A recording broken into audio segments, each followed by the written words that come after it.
নমস্কার বন্ধুরা, রিয়ার হেসেলে আপনাদের সকলকে স্বাগত জানাই। আজকের রেসিপি ট্যাংরা মাছ আলু দিয়ে পাতলা ঝোল। তো রেসিপিটা শুরু করা যাক।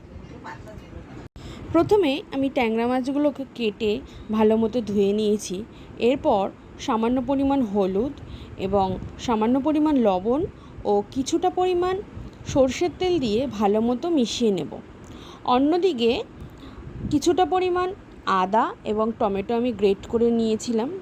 এবার লম্বা লম্বা করে কেটে রাখা আলুগুলোকে তেলের মধ্যে দিয়ে দিলাম এবং কিছুক্ষণ ধরে আমি ভাজবো। দেখুন আলুগুলো নাড়িয়ে চাড়িয়ে নিয়ে এবার আমি কড়াইয়ের মধ্যে মাছগুলোকেও একটার পর একটা দিয়ে ভেজে তুলে নিলাম। মাছগুলো ভাজা হয়ে গেছে।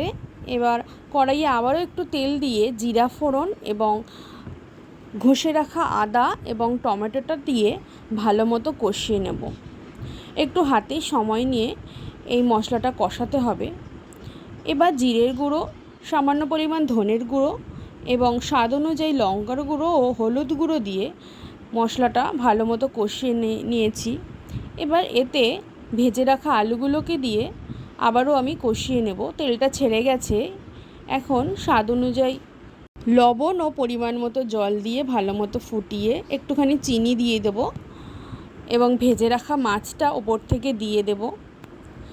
মাছটা দিয়ে দেওয়ার পর ভালো মতো মিশিয়ে আপনারা যে পরিমাণ ঝোলটা খাবেন সে পরিমাণে রেখে গরম গরম সার্ভ করুন। ট্যাংরা মাছ ও আলু দিয়ে পাতলা ঝোল গরম গরম ভাতের সাথে এটা কিন্তু ফাটাফাটি লাগে।